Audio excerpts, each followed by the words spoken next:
دوستو آج کی بری خبر یہ ہے کہ انطونیو انوکی جاپان کے مشہور ریسلر ان کا انتقال ہو گیا ہے، دیہانت ہو گیا ہے، پاس اوے ہو گئے۔ یہ ایک ایشیا کے لیے بری خبر ہے۔ ایک بڑا مشہور نام تھا، ان کے حصے میں بڑی شہرت آئی اور پاکستان انڈیا میں مشہور ہوئے۔ وہ انڈیا کے اجیت سنگھ سے کشتی لڑنے میں مشہور ہوئے اور پاکستان کے اکرم پہلوان کا انہوں نے بازو توڑ دیا تھا۔ اس کے بعد جھارا پہلوان سے متنازع طور پر وہ ہار گئے تھے، بہرحال ہار گئے تھے، اس شکست تسلیم کر لی تھی انہوں نے، اور اس طرح جھارا پہلوان جو تھے وہ مشہور ہوئے لوگوں میں۔ لیکن اس کے بعد جھارا پہلوان کیا وجہ ہوئی، نشہ کرنے لگے، کیا کرنے لگے کہ جوانی میں ان کی موت ہو گئی۔ بہرحال یہ جھارا پہلوان ہو گئے، اکرم پہلوان ہو گئے۔ بیسیکلی یہ پہلوان خاندان تھا اور ان میں جو سب سے مشہور پہلوان تھے وہ ان سب کے والد گرامی گاما پہلوان تھے۔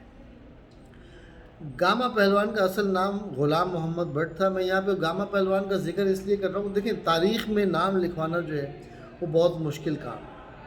ہم ایک جملے میں ایک انسان کی تمام زندگی کی محنت پہ جو ہے وہ پانی پھیر دیتے ہیں، جیسے کہ میں نے جملے میں ابھی کہہ دیا کہ جناب جھارا پہلوان جو تھے وہ نشہ کرنے لگے تھے، جوانی میں مر گئے۔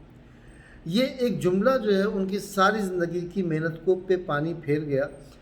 اس نے جھارا پہلوان نے نام بنانے میں کتنا عرصہ لگایا ہوگا یہ وہی جان سکتا ہے یا اس کے آس پاس کے لوگ جانتے ہوں گے، لیکن تاریخ میں نام لکھوانا جو ہے وہ بہت مشکل کام ہے۔ میں یہاں پر گاما پہلوان کا ذکر اس لیے کرنا چاہوں گا کہ گاما پہلوان جیسا میں نے آپ کو بتایا غلام محمد بٹ ان کا نام تھا۔ یہ رستم ہند کا ان کو ٹائٹل ملا اور انہوں نے کامیابیاں بہت کم عمری میں اپنے حصے میں سمیٹنا شروع کر دیں۔ دیکھیے میں بات یہ کرنا چاہ رہا ہوں جو میں شاید سرے صحیح سے ملا نہیں پا رہا، کہ ایک ہوتی ہے تاریخ میں نام لکھوانا اور ایک ہوتا ہے تاریخ میں اچھا نام پیدا کرنا۔ تو تاریخ میں نام تو بہت سے لوگ لکھواتے ہیں، لیکن اچھا نام پیدا کرنا جو ہے وہ بڑی مشکل بات ہے، اور وہ جو ہے پھر جو آدمی تاریخ میں اچھا نام پیدا کرتا ہے وہ دلوں پر حکومت کرتا ہے، وہ مرنے کے بعد بھی اس کی موت نہیں ہوتی۔ یہ لوگوں کی مثالیں لے لیں، دیکھیں آپ مائک ٹائسن بہت بڑا نام ہے، لیکن جو محمد علی کلے کو شہرت ملی وہ مائک ٹائسن کے حصے میں نہیں آئی۔ کیوں کہ اسی طرح گاما پہلوان کے حصے میں جو شہرت آئی وہ انڈیا میں کسی اور کے حصے میں نہیں آئی، اور بروس لی کے حصے میں جو شہرت آئی وہ کسی اور کے حصے میں نہیں آئی۔ وجہ کیا تھی؟ ان کے پاس جسمانی طاقت یا جو صلاحیتیں تھیں انہوں نے اپنے تاریخ میں نام لکھوائے۔ ساتھ ساتھ ان کے پاس ایک اور خوبی تھی، وہ یہ تھی کہ نیکی کی طاقت، ہندی میں کہہ لیں پن کی طاقت۔ یہ پن جو ہے، یہ نیکی کی طاقت جو ہے، یہ انسان کو بہت ممتاز کرتی ہے، بہت ڈفرینٹ کر دیتی ہے دوسرے لوگوں سے۔ گاما پہلوان کی تھوڑی سی زندگی پہ جائزہ ڈالیں۔ 1878 میں پیدا ہوئے، 10 سال کی عمر میں انہوں نے شہرت کمائی اپنی ورزشوں سے۔ انڈیا کے 15 پہلوانوں میں انہوں نے نام بنایا کہ یہ ایکسرسائز کرتے تھے۔ جب یہ ایکسرسائز کرتے تھے تو 5000 سٹ اپس اور 3000 پش اپس ایک وقت میں مار لیتے تھے، اور ان کی خوراک جو تھی وہ جو ہمارے پہلوانوں کی ہوتی ہے، 15 لیٹر دودھ پی جایا کرتے تھے، 9 کلو گرام روز کا بادام کھایا کرتے تھے، اور کئی کلو چکن یہ کھایا کرتے تھے۔ لیکن وہ کھانے کے ساتھ ساتھ اس کھانے کو ہضم کرنا جو ہے نا، ہضم کرنے کے لیے جتنی ایکسرسائز کرنی پڑتی تھی وہ صرف وہ گاما پہلوان ہی جانتے تھے۔ گاما پہلوان کی وجہ شہرت ایک تو یہ ہے کہ انہوں نے 17 سال کی عمر میں انڈیا کے تمام پہلوانوں کو چت کر کے، جب یہ انگلینڈ گئے تو ان کا قد جو تھا 5 فٹ 7 انچ اور شریرہ بدن تھا، تو کوئی ان کو پہلوان سمجھتا ہی نہیں تھا۔ تو پہلوان ہوتے تھے 7 فٹ کے، 6.5 فٹ کے، یہ تھے بیچارے 5 فٹ 7 انچ کے۔ تو جب انگلینڈ گئے تو کوئی ان سے لڑنے پہ تیار ہی نہ ہو، تو انہوں نے کوشش کر کے پھر انہوں نے اپنے طور پہ کہا کہ جو بھی انعام کی رقم ہوگی وہ میں تمہیں دگنی کر کے دوں گا اگر تم مجھے ہرا دو گے تو۔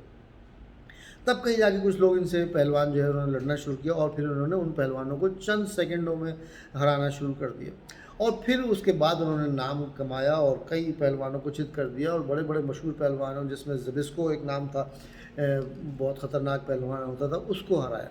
میں جو ان کی بات کرنا چاہ رہا ہوں اس وقت وہ پہلوانی کی نہیں کرنا چاہ رہا، بلکہ ان کی نیکی کی بات کرنا چاہ رہا ہوں۔ ان کے اندر جو ایک اچھائی تھی وہ یہ تھی کہ وہ انسانیت کے جو علم بردار تھے، انہوں نے کوئی جب ہندو مسلم فساد ہوئے 1947 میں، تو یہ جا کے جو ہے اپنے محلے کے ہندو محلے کے دروازے پہ کھڑے ہو گئے. تو بلوائی جب آیا اور بلوائیوں نے کہا کہ جی تم ہٹ جاؤ راستے، تو انہوں نے کہا تم مجمع سے. اب دیکھیں ایک اکیلا آدمی 5 فٹ 7 انچ اس کا قد، اور ٹھیک ہے پہلوان تھا، نام لوگ جانتے تھے اس کو کہ کون ہے یہ سامنے کھڑا ہوا.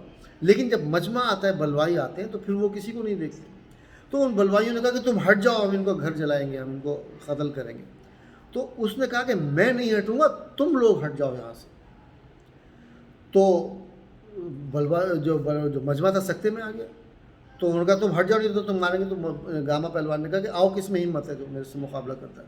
تو ان میں سے ایک شخص جو ہے جوشیلا جو تھا، وہ 6.5 فٹ کا آدمی، وہ آگے بڑھا گاما پہلوان سے لڑنے کے لیے. تو گاما پہلوان نے اتنے زور کا تھپڑ اس کے مارا کہ وہ اڑتا ہوا جا کے مجمع میں دوبارہ گرا، اور کچھ لوگ کہتے ہیں بے ہوش ہو گیا، کچھ لوگ کہتے ہیں مر گیا. گاما پہلوان اتنا طاقتور آدمی تھا کہ اس نے 1200 کلو وزنی پتھر ایک جگہ سے اٹھا کے دوسری جگہ رکھا تھا. وہ پتھر آج بھی شاید کسی میوزیم میں ہے، اگر میں تاریخ کو تھوڑا سا ریسرچ کروں تو مجھے مل جائے گا کہ وہ 1200 کلو گرام کا جو پتھر تھا اس نے اٹھا کے ایک جگہ سے دوسری جگہ رکھا تھا. اور اس کے بعد وہ چیلنج بن گیا وہ پتھر کہ اس جگہ سے اس کو ہٹا کے دکھاؤ. گاما پہلوان نے اس کو اس جگہ رکھا. تو یہ جو اچھائی کی طاقت ہے، اس نے جو گاما پہلوان کو جو عزت دی اور جو لوگوں کے دلوں میں آج تک حکمرانی کر رہا ہے، وہ چیز جو ہے وہ بہت کم لوگوں میں ہوتی ہے. آپ کو معلوم ہے محمد علی کلے جو تھا وہ باکسر تھا، اور باکسر کا کام ہی دوسروں کو مکے مار کے ناک آؤٹ کرنا ہوتا ہے.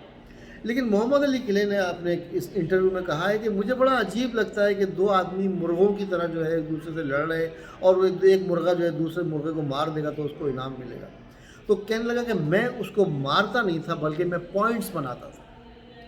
آپ جو بھی باکسر اٹھا کے دیکھیں، مائک ٹائسن ہو گیا، جتنے بھی بڑے بڑے باکسر ہو گئے، وہ چاہتے تھے کہ مکہ مار کے ناک آؤٹ کر دیں اس کو گرا دیں، اس کو ناک آؤٹ کر دیں، ختم کر دیں، اس کو اپوننٹ کو مار دیں. محمد علی کے لیے کہتا تھا نہیں، یہ صرف ایک اسپورٹس ہے، اور اس اسپورٹس میں جتنے پوائنٹس ملیں گے وہ منہ پہ سر پہ مارنے کے پوائنٹس ملیں گے. تو وہ کبھی باڈی پنچز یا نیگیٹو باکسنگ وہ نہیں کرتا تھا. اور وہ ایک میچ میں اس باکسر کا نام بول رہا ہوں، وہ باکسر اس نے محمد علی کلے نے دیکھ لیا تھا کہ یہ جو ہے میرے مقابلے کا نہیں ہے، اس کو میں زیادہ ماروں گا مر جائے گا. تو اس نے ہلکے سے 2-3 پنچ مارے اور اس کے بعد اس کو بائے بائے کر دیا، اور اس کو بتا دیا کہ تم میرے لڑنے کے قابل نہیں ہو. وہ پوائنٹس کی بیس پہ محمد علی جیت گیا. وہ چاہتا محمد علی، تو وہ باکسر جو تھا لڑکھڑا رہا تھا، تو محمد علی کلے چاہتا تو اس کو ایک پوری بھرپور پنچ مار کے جو اس کو گرا بھی سکتا تھا، ناک آؤٹ کر سکتا تھا. لیکن محمد علی کا مجھے اچھا نہیں لگتا.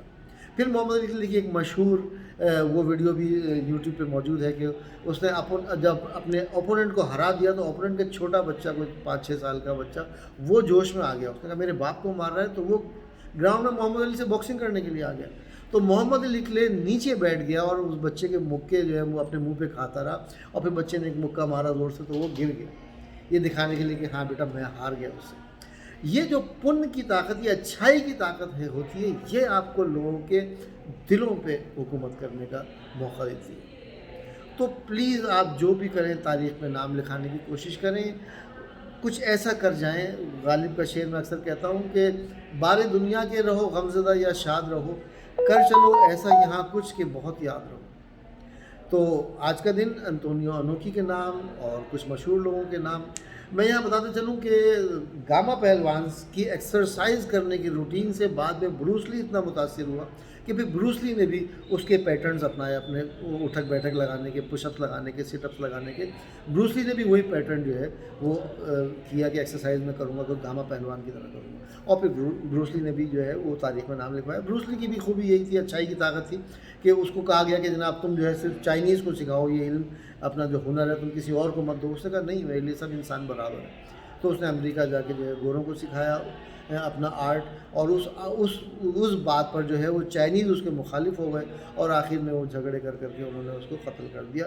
تو بروس لی بیچارہ اچھائی کی طاقت رکھنے کی وجہ سے مارا گیا، لیکن تاریخ میں آج تک زندہ ہے اور رہتی دنیا تک اس کا نام رہے گا.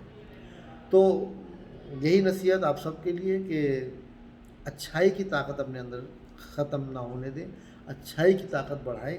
آپ جو کچھ بھی کریں لیکن اپنے اندر کے انسان کو نہ مرنے دیں. بہت بہت شکریہ، دھنیہ واد. آریگاتو گوزائیماشتا.